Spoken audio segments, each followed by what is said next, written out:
Dalam sejarah Islam, nama-nama besar seperti Umar bin Khattab, Khalid bin Walid, dan Sa'ad bin Abi Waqqas kerap kita dengar. Mereka adalah para pahlawan yang dikenal karena keimanan dan keberanian. Namun, di antara kisah-kisah heroik itu, terselip satu nama yang jarang disebut. Seorang penyair, seorang peminum, seorang pendosa yang ternyata menjadi penentu kemenangan umat Islam dalam salah satu perang terbesar di masa awal Islam. Namanya adalah Abu Mihjan As-Saqafi, seorang lelaki dari kabilah Saqif yang memiliki dua wajah. Satu sebagai seorang penyair tangguh dan pejuang pemberani, dan satu lagi sebagai pecandu minuman keras yang berkali-kali dihukum karena tidak bisa meninggalkannya. Tapi justru dari dosa dan keterpurukannya lahir kisah tobat yang mengguncang jiwa. Ini bukan sekedar kisah tentang pedang dan pertempuran.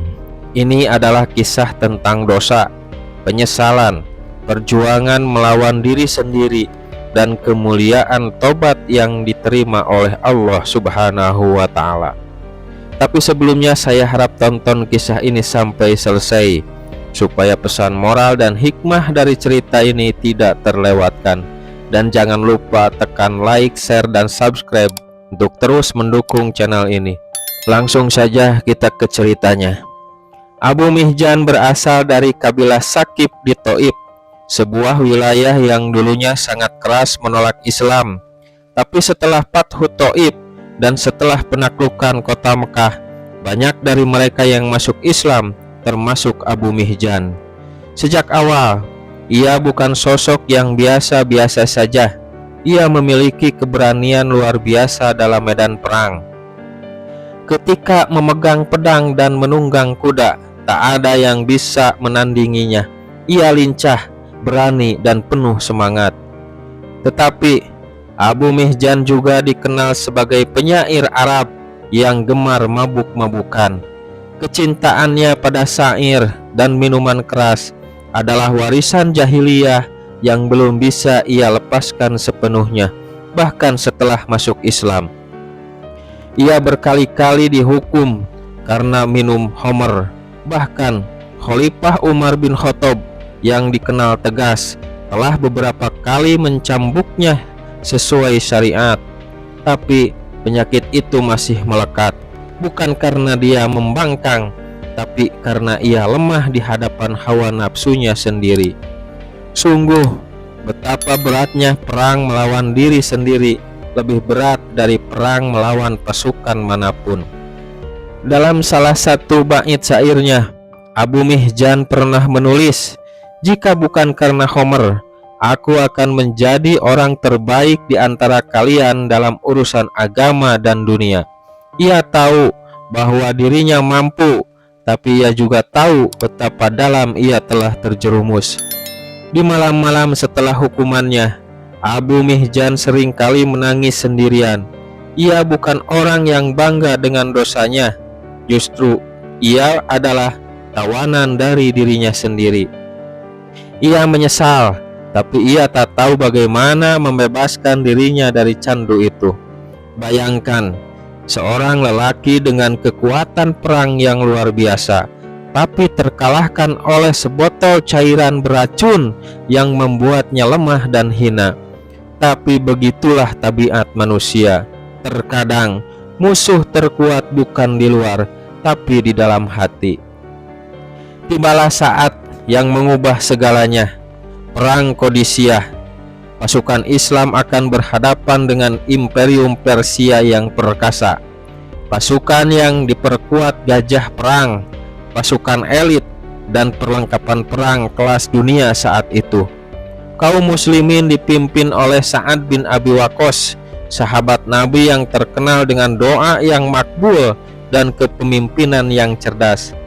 Abu Mihjan tentu ingin ikut berjihad, tapi sayangnya di hari-hari menjelang perang ia kembali mabuk.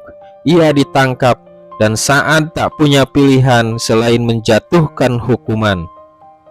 Namun karena situasi genting, dan medan perang yang berat, Abu Mihjan tidak dicambuk, tapi diikat dan dikurung di rumah Sa'ad sendiri.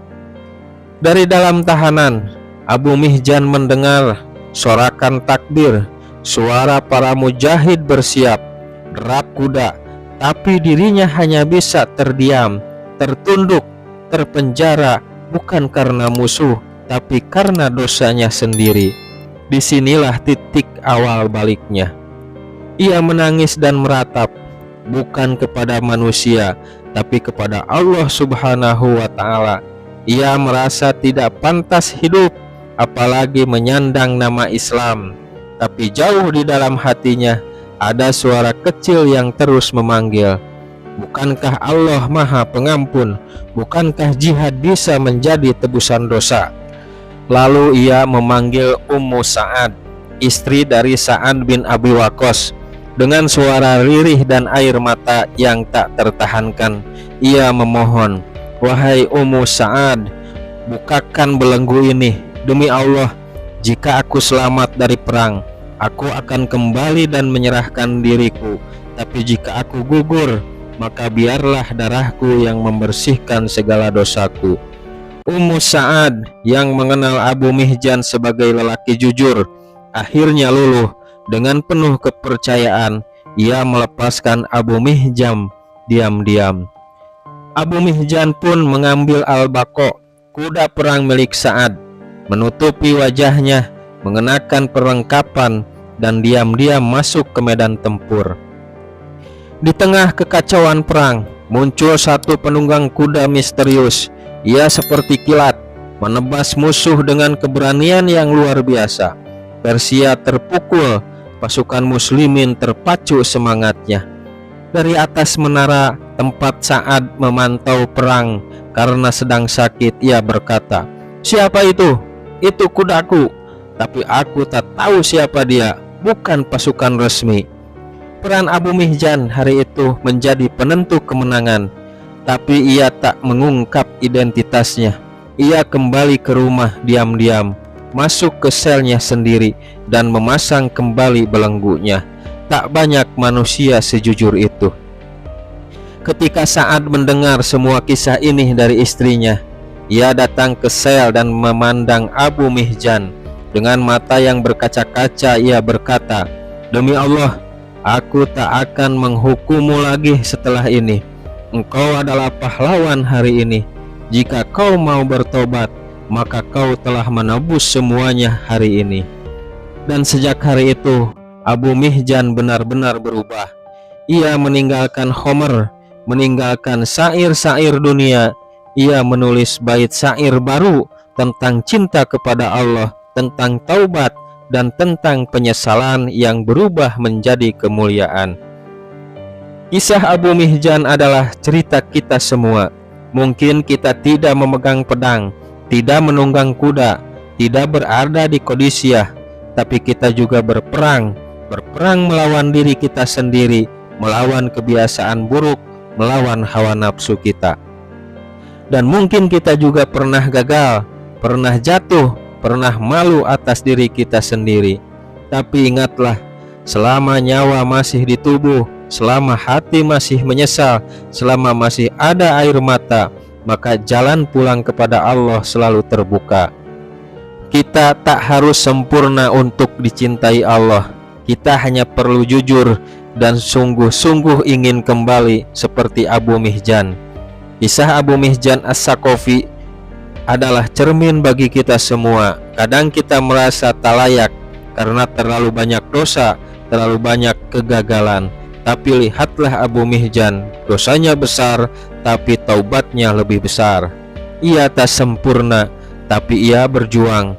Ia bukan sahabat yang dikenal karena ibadah siangnya dan tangisan malamnya, tapi ia adalah contoh bahwa pertolongan Allah bisa datang kepada siapa saja yang sungguh-sungguh ingin kembali.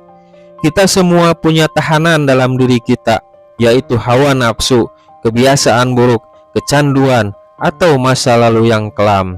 Tapi seperti Abu Mihjan, kita masih bisa menunggang kuda kehidupan dan menjadi pahlawan dalam kisah kita sendiri, karena Allah tidak menilai dari masa lalu kita, tapi dari kesungguhan kita hari ini. Jika kisah ini menyentuh hati kalian, jangan lupa tekan like, share, dan subscribe agar kita bisa terus menyebarkan kisah-kisah luar biasa dari sejarah Islam lainnya. Sampai jumpa di kisah-kisah berikutnya, insya Allah.